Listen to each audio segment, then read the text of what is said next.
Fed up with the everyday grind? Tired out by the dull routine? Want to get away from it all? We offer you Escape. Escape, transcribed to free you from the four walls of today for a half hour of high adventure. You are flying over the lonely wastes of the Pacific, lost, torn by the fury of a typhoon, your gas running out. And ahead of you is an adventure so strange, so terrifying, that your mind cannot accept it.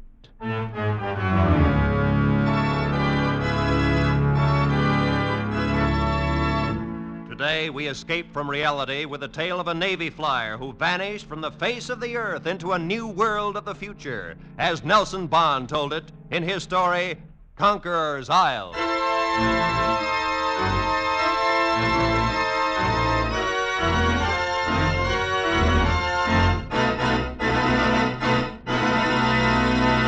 You've got to believe this. It sounds utterly impossible, I know. It sounds crazy. That's why I'm here, sir. But it's the truth, and you've got to believe it. You've got to, sir. You've got to. That's the way he started, almost as soon as I'd walked into his hospital room. He wasn't violent, you understand. There was no need for restraint. But his every action, every gesture was evidence of a psychotic condition. To be extremely charitable, battle fatigue. Well, anyway, it was an odd case. I was already acquainted, of course, with the history. Young man, graduate of Annapolis, lieutenant in the Fleet Air Arm, excellent record, citations for bravery and so forth. And toward the end of the war, he and his bomber crew disappeared over the South China Sea. Search failed to turn them up. They were, of course, presumed to be lost. And then a month ago, almost 4 years later, Lieutenant Brady was found by a Brazilian freighter drifting helplessly and nearly dead in a tiny life raft from the airplane. Curiously enough, his position was not far from that last reported by his radio operator 4 years ago. But when he was asked where he'd been, he gave a story so fantastic, so utterly unbelievable. It's the truth, and you've got to believe it. You've got to, sir. At ease, Lieutenant. I'm sorry, sir. I'm here to consult with you as a physician, not order your cure as a superior officer. Now, suppose we ignore the braid while you tell me about it. Well, thank you, Doctor. Where should I begin? Well, it's your story. You know what it is you want me to believe. The trouble began, I understand, on your last bombing mission. Yes, that's right. That's when my troubles began. The thing's been going on for much longer than that. Years, certainly. Decades, perhaps. Somebody has got to do something, Doctor. Time is racing by, and with every passing day, they grow stronger. I've got to make people understand. Lieutenant. Now, suppose you start at the beginning, with that unfortunate last flight. Yes, sir. I'm sorry I got a little... Well, then it was this way. We'd finished our mission, and we were starting for home. We were over the South China Sea, between the Philippines and Indochina, roughly off Palawan. Everything was peaches and cream. The Arden Alice was purring along like a dream, and I was sitting there chewing up a pack of lifesavers, thinking how good that can of cold beer was going to taste, when the intercom crackled in my ear. Lieutenant, Jap freighter, 10 o'clock. Huh? Yeah, you're right. Looks like a single tramp beating up the coast. We still got a Bertha? Yes, sir. Okay, maybe we can have some fun. Red 4 to Mac. Red 4 to Mac. Go ahead, Red 4. Jap freighter, 10 o'clock. Check. We've still got a Bertha. How about it? Why not? It's your party. Go ahead and good luck. Roger and out.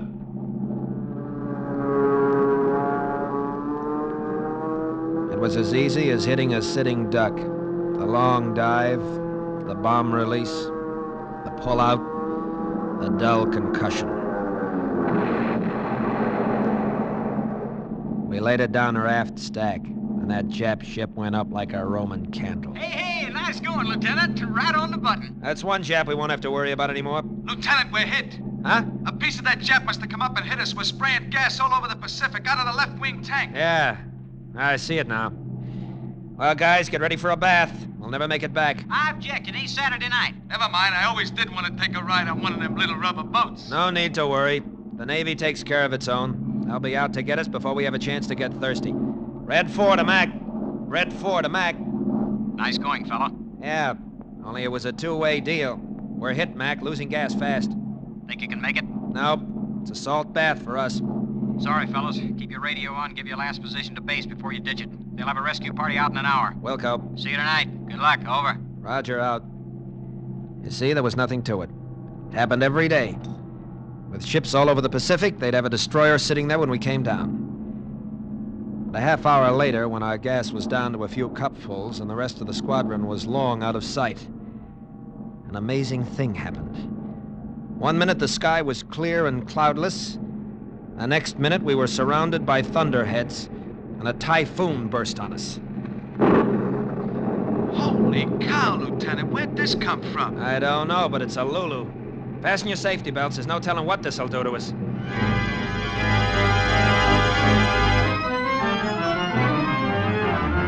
It was a granddaddy typhoon, all right, but it lasted only a few minutes. Then we got out of it as miraculously as we'd come into it. And wonder of wonders, we were directly over a small island. Well, what do you know? Take a look at that sight for sore eyes. Man, oh man, it looks mighty fine to me. What island is it, Lieutenant? I don't know. I don't recognize it. And after the way we got tossed around back there, I haven't any idea of our position. We could be anywhere from the coast of China to the Philippines. Who knows? Who cares? It's dry land. Yeah, just in time. We're out of gas. Hey, Jack, Yeah? see if you can get a fix and radio our position. We're going down.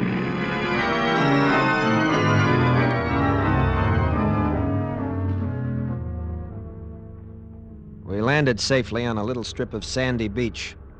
And only after we'd climbed out of the plane did we begin to have any misgivings. What do you think, Skipper?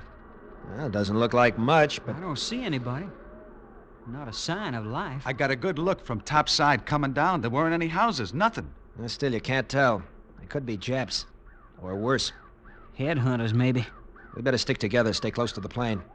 Shouldn't be more than a few hours. Oh, yeah, except... Hey, what the... Hold it. Hello there. A white man. Hey, what is this? Keep your eyes open. It might be a trap. But he's a white man. He speaks English and he's not armed. No, I don't see any guns. Just the same, watch it. Welcome, gentlemen, welcome. We saw you land, so I hurried out to see if I could be of any assistance.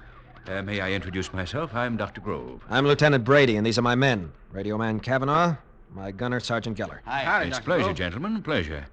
Are any of you in need of medical assistance? No, thanks. We're all okay. Just a little surprised to find anyone here. Well, yes, of course. That can be explained to you later.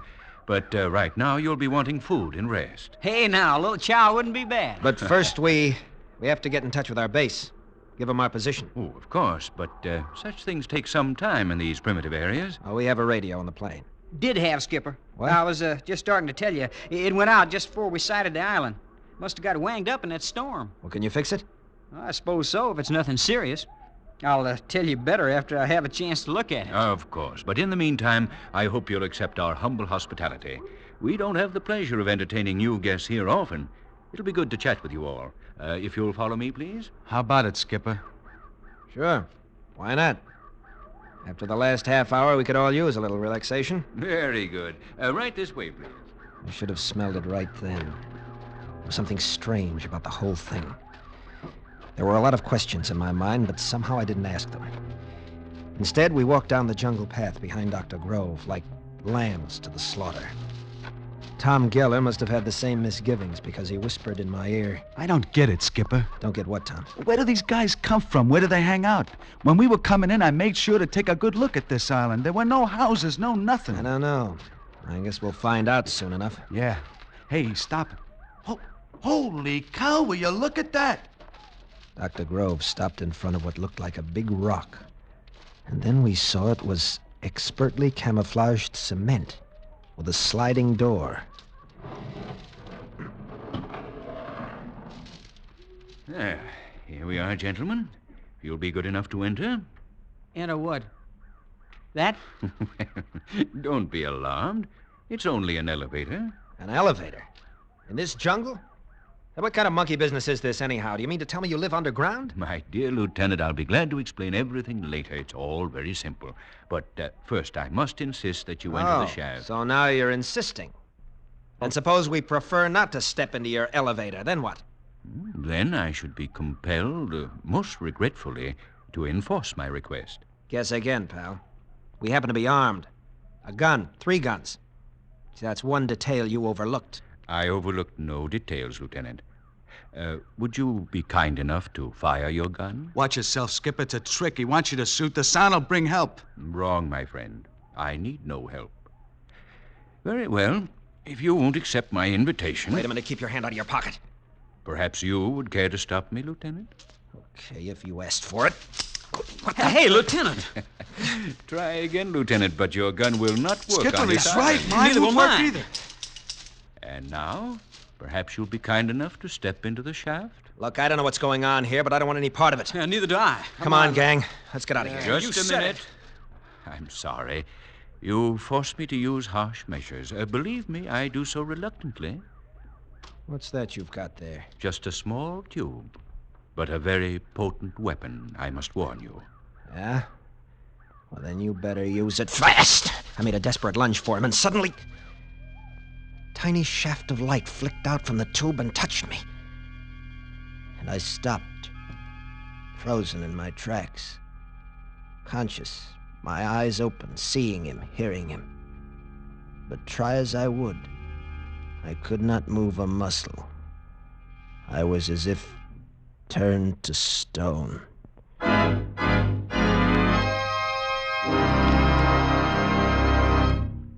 In just a moment, we will return to Escape. But first, both Gangbusters and The Adventures of Philip Marlowe are regular Saturday night features on most of these same CBS network stations. So be listening tonight when they bring you an exceptional, fast-moving, gripping hour of mystery. And now, with our stars, David Ellis, Ted Von Eltz, and Bill Johnstone, we return to the second act of Escape and Conqueror's Isle.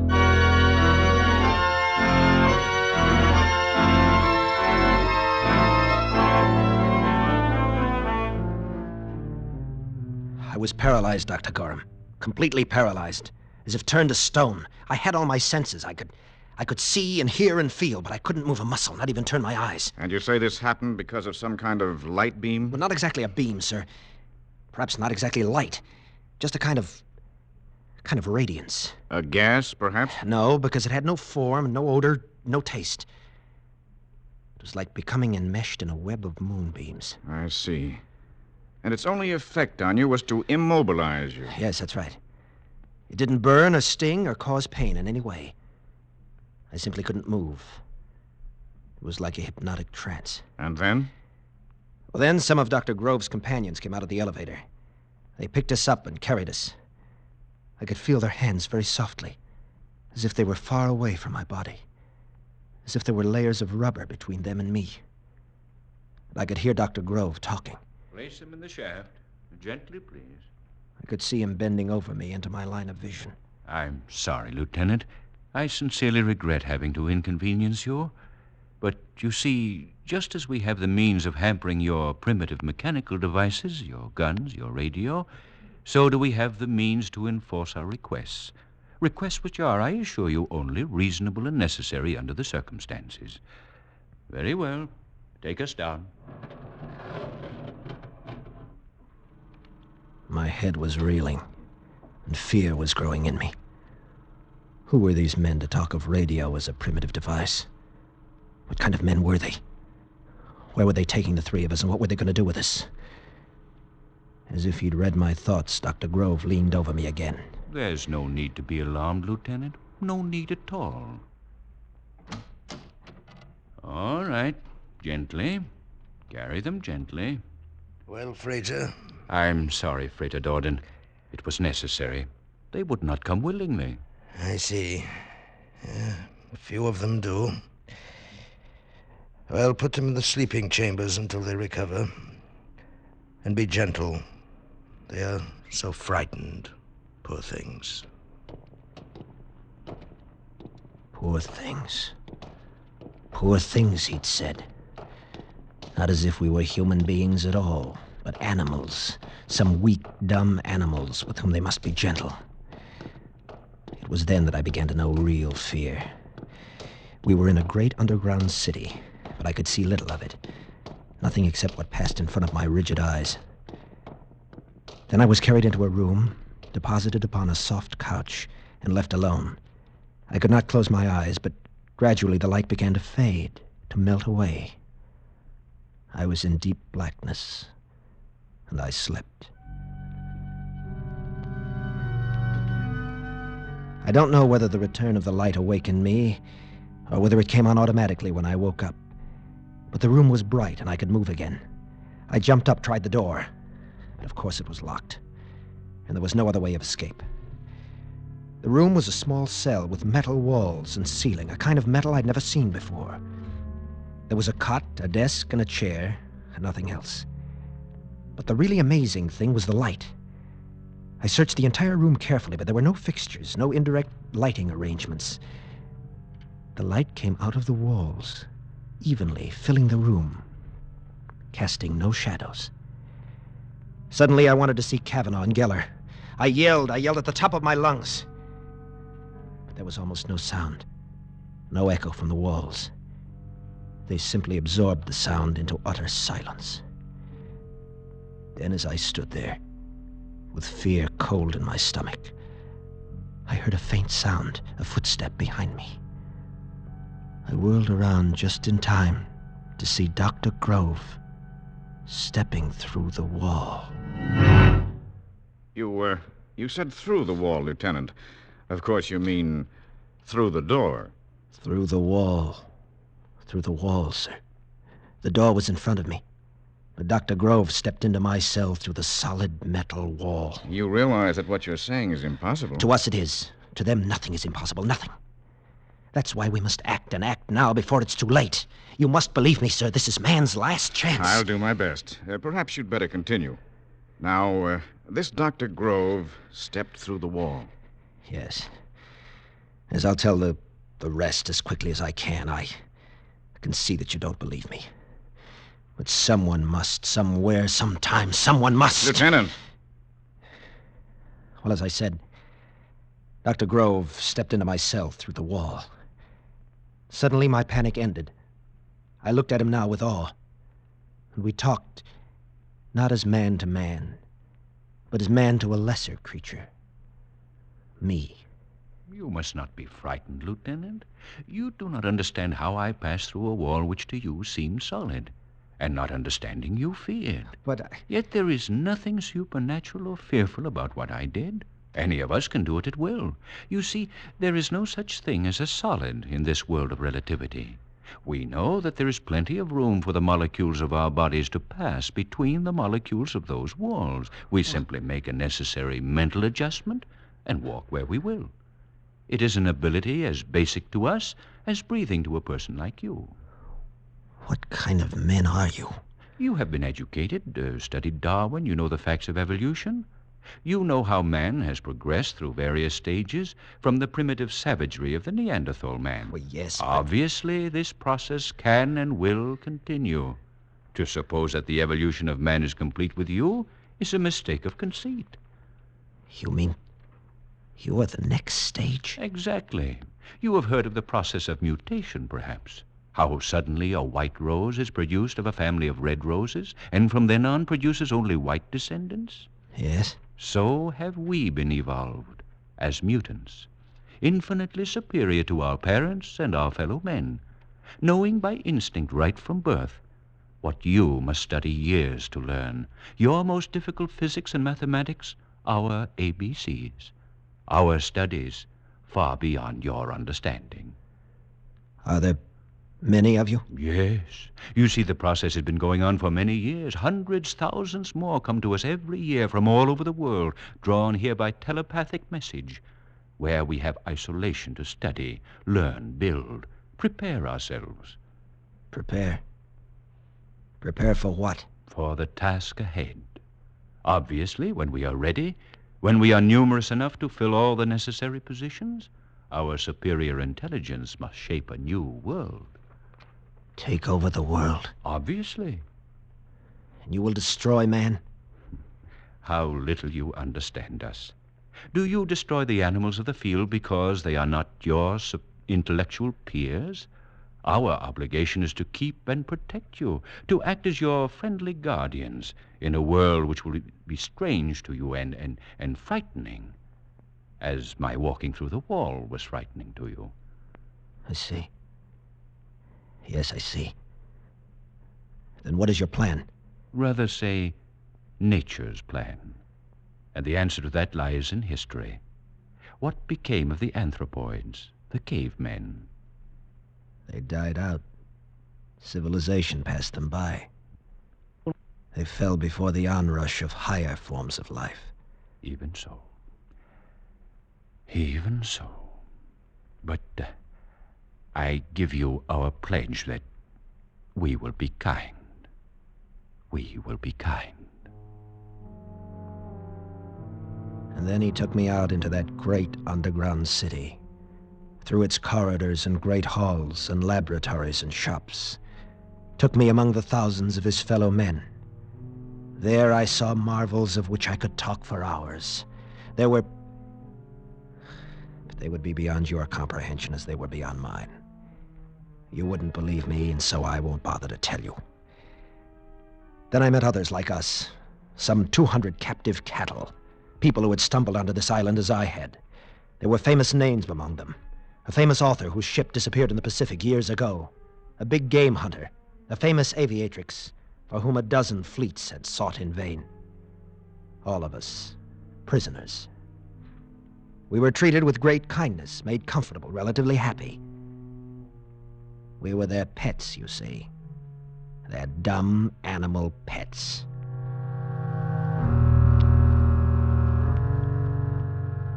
For over 3 years I stayed there.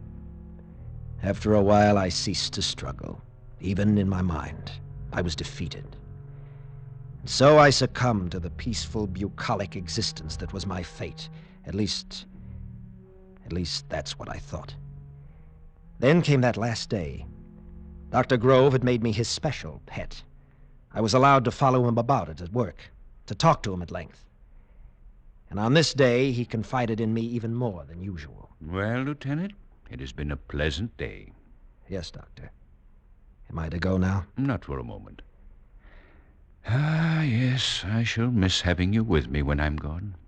Gone? You're going away, sir? Yes, very soon. But where? Out into the world, where you once lived. But why? Oh, there are many, very many of us there already. In strategic places, of course. An important politician here, an industrial magnate there, a famous author whose words are gospel to his readers. I will have my place, an important one. But I didn't know. You didn't tell me that it's already begun. Oh, yes, definitely. The hour is close at hand. And then, all of us, the whole world. Lieutenant, you know us now. You know that we will be kind. Kind. Yes, kind. Suddenly all the anger that was in me welled up. I didn't want to be a dumb animal, a pet for some superior being to be kind to. I didn't want that for my loved ones, my friends, my fellow men.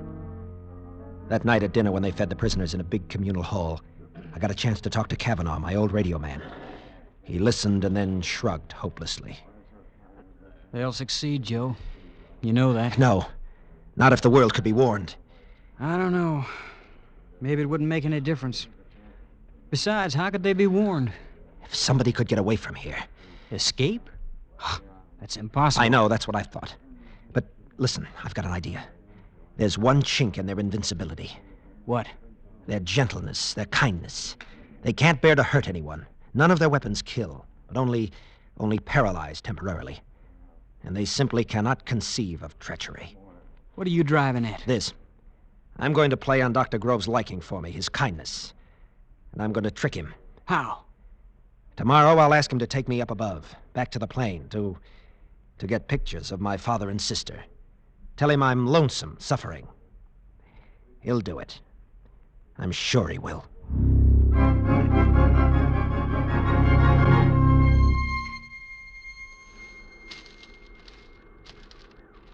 It's very kind of you, Dr. Grove, to do this for me. Oh, not at all, Lieutenant. I understand your feeling.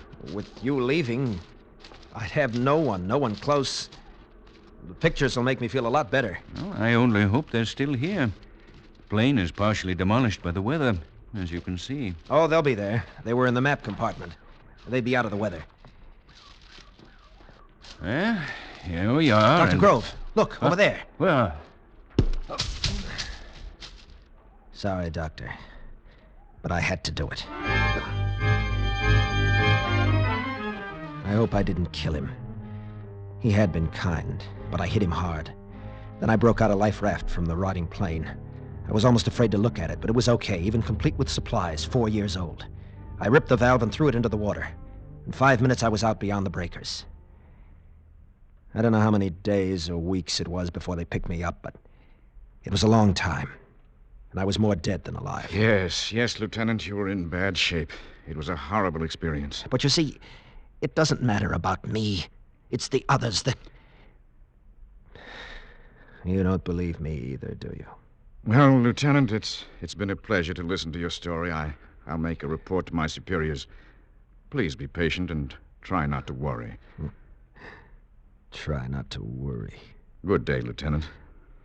Get out. Get out, sir.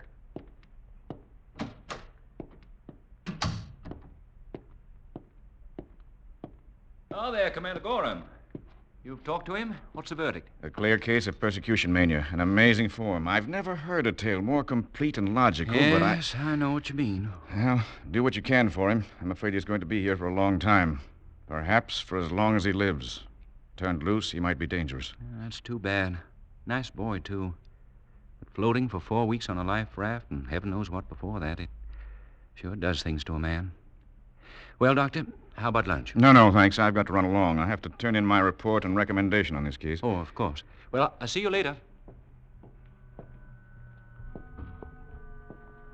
I watched the man disappear down the hall. I stood there for a moment lost in thought, seeing the face of that boy in there. It was hard to know how best to be kind to a boy like that, but I roused myself. I had much to do. So much.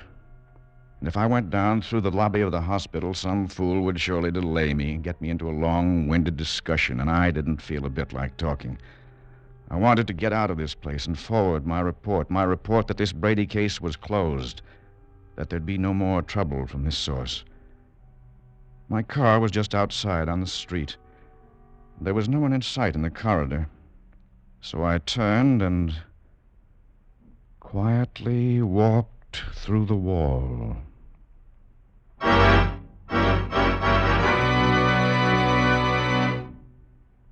Escape is produced and directed by Norman MacDonald. Today we have presented transcribed Conqueror's Isle by Nelson Bond, adapted for radio by John Dunkel. Starred as Lieutenant Brady was David Ellis, as Dr. Gorham, Ted Von Eltz, as Dr. Grove, Bill Johnstone. Featured players were Sam Edwards and Dick Benedict. The special music was arranged and played by Ivan Ditmars.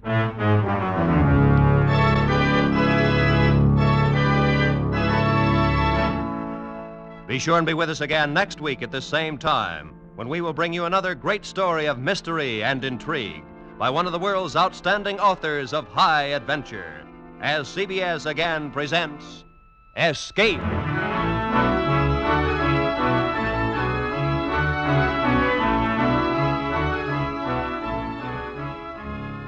Ronnie and Benita are two names that are as familiar to Jack Benny fans as Mary, Phil, Rochester, Dennis, and Don. And since Jack Benny has received thousands of letters asking that the Ronald Colemans be brought back soon, he's happy to present them as special guests on his program this Sunday. Hear the Jack Benny program on these same CBS stations tomorrow night.